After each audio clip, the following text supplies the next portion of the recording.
Welcome, Jay. We are here with Jay Evans. It's a great opportunity to have you here with us at our SEP Center for Education and Research on Innovation. My name is Guilherme, and I will ask you some brief questions about some stuff that we are researching right now. Okay, Jay? First of all, I think you could introduce yourself to our listeners. Yeah, absolutely. No, thank you, Guillermo, and thank you to everyone else on the SEPI team that's made the visit really possible. So my name is Jay Evans, and I'm a teaching fellow at the University of Edinburgh, and I'm also a teaching fellow for the NHS Digital Academy, which supports NHS England, Wales, Northern Ireland in digital health education. In addition to that, I'm an associate researcher at the University of Copenhagen.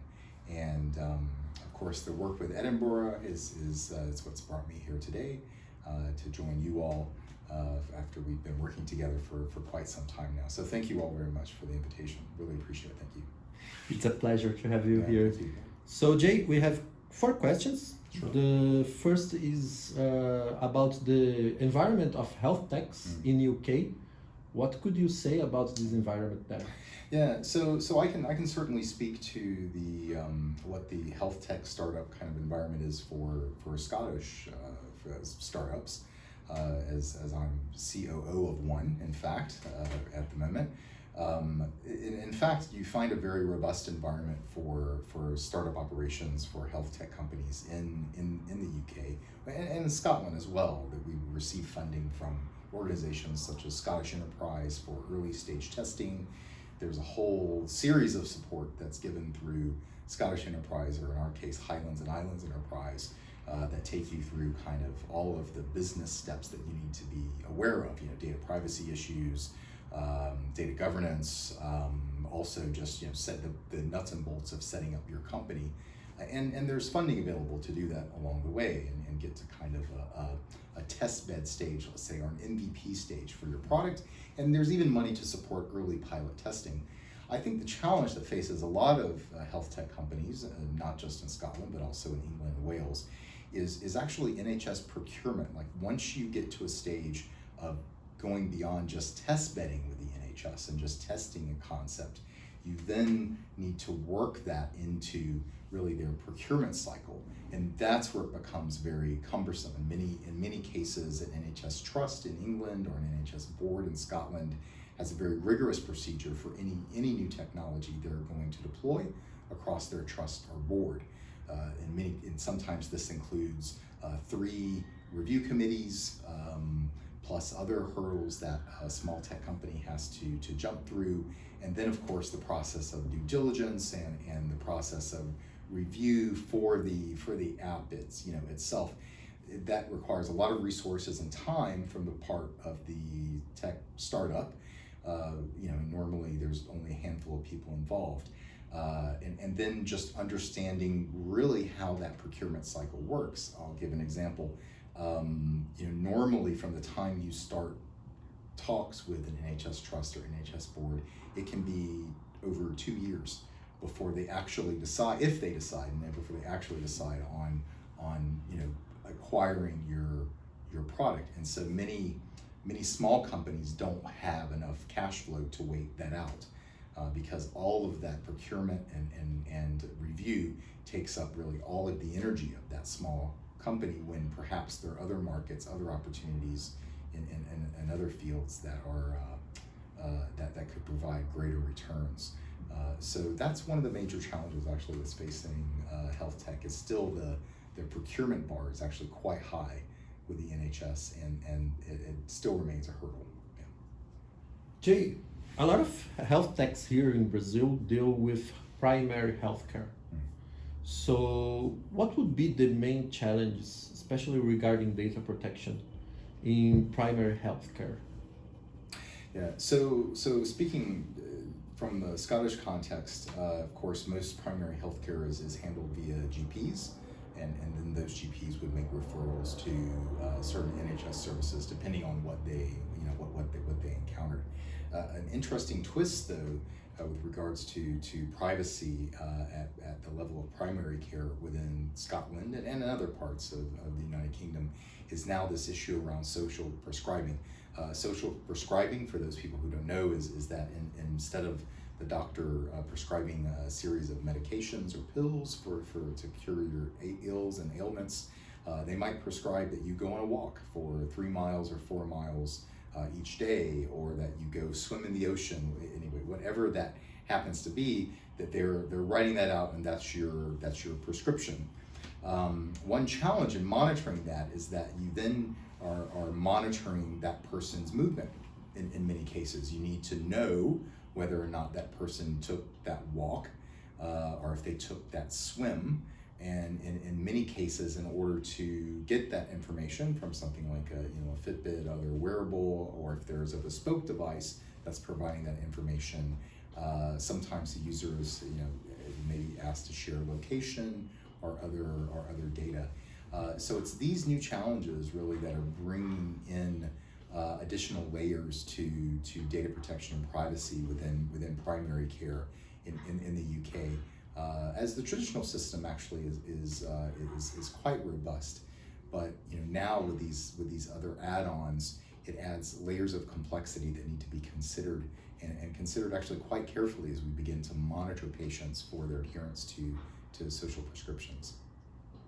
And based on your great experience in different sectors, like academic, professor, or even a stakeholder in this issue, involved with technology access and development, do you see any common challenges and opportunities regarding health tech agenda, public policies, regulatory backgrounds around the world?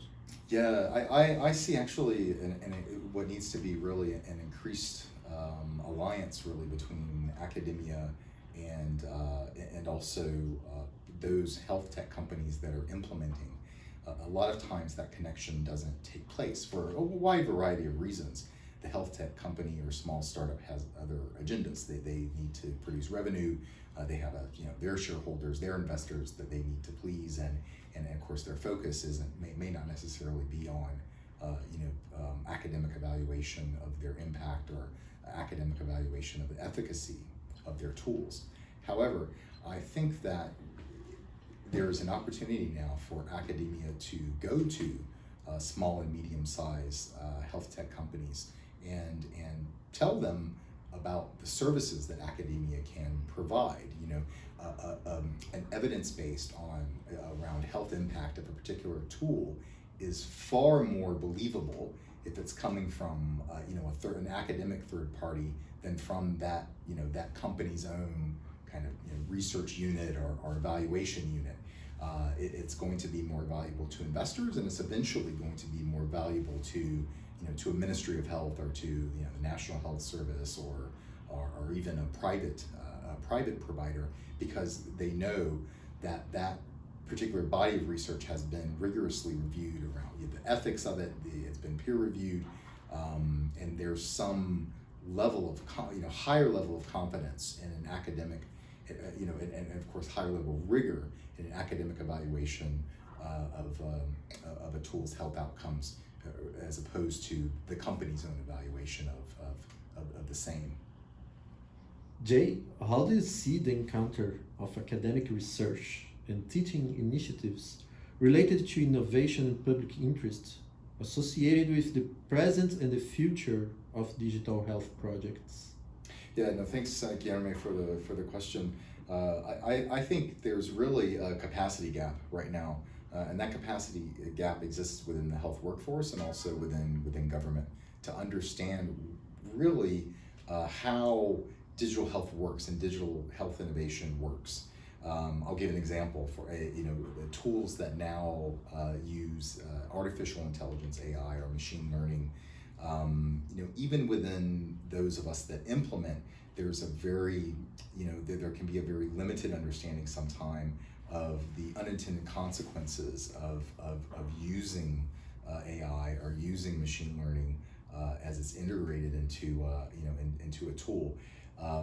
I think that government, policymakers, as well as practitioners and healthcare are also not as well informed as they should be about the potential unintended consequences and also the opportunities, the let's be honest, the opportunities for these tools as well, but to fully be able to leverage what these new tools can bring.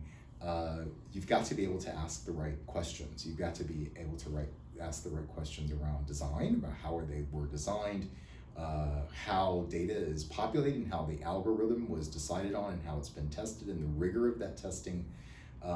That requires information to be shared with those stakeholders in government again, and in ministries of health and in public health in general, so that those stakeholders can at least begin to appreciate the questions that need to be asked of a provider if they're coming in with a new digital tool that's addressing a need, and academia and universities, institutes of higher education have a key role in that and should be playing a role in addressing those capacity gaps.